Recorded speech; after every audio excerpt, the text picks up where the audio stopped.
Verset 1. Titre, voire introduction.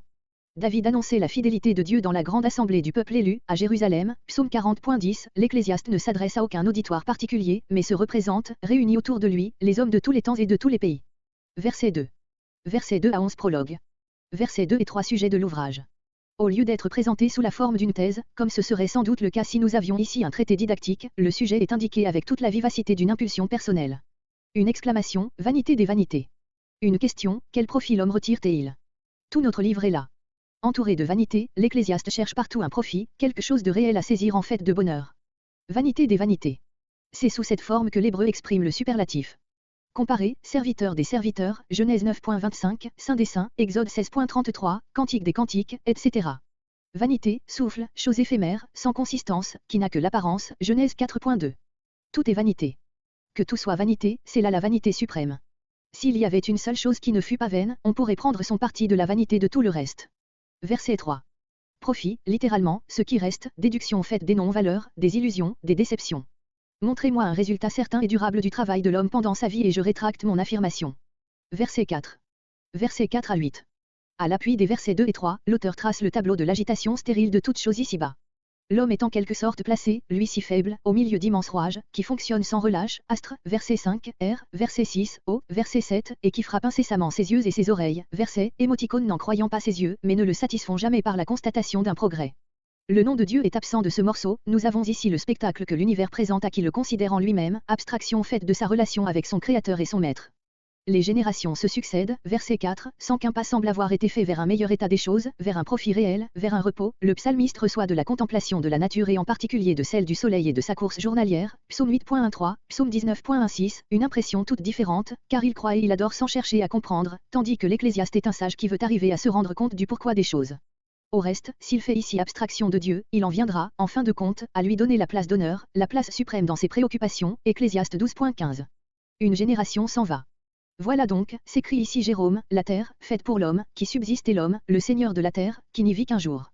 Qu'est-ce qui, plus que cela, mérite le nom de vanité? Cependant l'accent doit être mis ici, non sur la rapide disparition des générations humaines, mais plutôt sur l'absence de progrès dans l'histoire de l'humanité.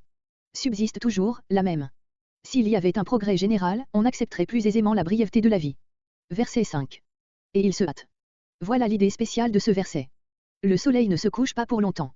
Le texte original le présente même comme essoufflé de sa course. Verset 6. Il tourne, tourne sans cesse. Ici l'idée dominante est l'instabilité des vents, qui contraste avec l'immutabilité des mouvements du soleil. Verset 7. Ne se remplit point. Pas de résultat. Voir le phénomène de l'évaporation tel que le décrit Job, Job 36.27-28. Verset 8. Toute chose. Les trois exemples qui précèdent ne sont pas les seuls que l'on pourrait citer. Peine.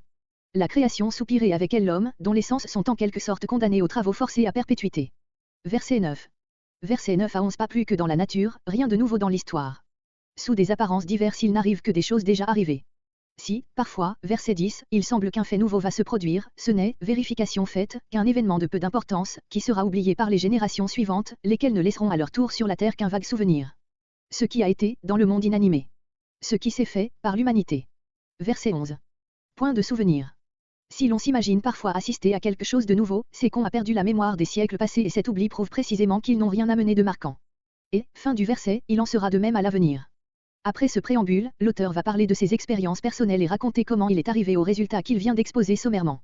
C'est ici que, pour donner plus de poids à ses appréciations, il rappelle le souvenir du plus sage, du plus instruit, du plus riche des hommes. L'auteur évoque en quelque sorte Salomon hors de sa tombe. Nul n'était mieux qualifié pour jouer ce rôle, puisque la vie lui avait donné absolument tout ce qu'elle peut donner. Verset 12. Premier morceau 1.12 à 2.23 4 tentatives infructueuses de trouver le bonheur. Verset 12 à 18 vanité, de la recherche du vrai bien sur la voie de la sagesse. Ce verset 12 ne fait pas double emploi avec le titre général de l'ouvrage, l'auteur veut montrer que même dans les circonstances les plus favorables, on ne peut arriver au bonheur par aucun des moyens qu'il va développer. J'ai été roi. Ce prétérit indique que c'est ici un Salomon fictif, car le vrai Salomon a régné jusqu'à sa mort. Voir introduction. À Jérusalem. Le vrai Salomon n'aurait pas pu se représenter des rois d'Israël ailleurs qu'à Jérusalem et n'aurait par conséquent pas relevé cette circonstance. Verset 13. À sonder, de manière à comprendre la valeur et le profit réel de l'activité humaine dans tous les domaines où elle s'exerce. Et Explorer. Cet examen a porté sur le plus grand nombre possible de faits. Avec sagesse, littéralement, au moyen de la sagesse, par un emploi raisonnable du sens moral et de l'entendement. C'est là une fâcheuse occupation, à cause de l'incertitude des résultats auxquels elle conduit.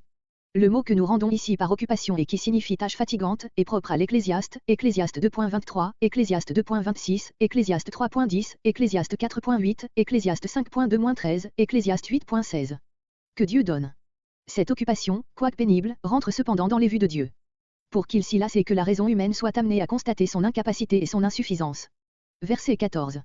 Quoi qu'il fasse, l'homme s'agite sans arriver à rien de positif et de durable. Partout il y a des déviations, des désordres, verset 15, qu'il peut bien constater, mais non pas vaincre. Poursuite du vent et non rangement d'esprit, comme le disaient les anciennes versions. Comparé aux E12.2.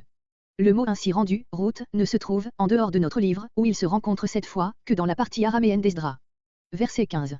Ce qui est courbé. Non pas ce que Dieu a jugé bon de faire tel, mais ce qui est tel ensuite des perturbations introduites dans le monde par la faute de l'homme. Ce qui fait défaut ne peut être compté. L'homme a des aspirations, des besoins, mais qui, dans notre état de chute, ne peuvent être satisfaits. Verset 16. Versets 16 à 18.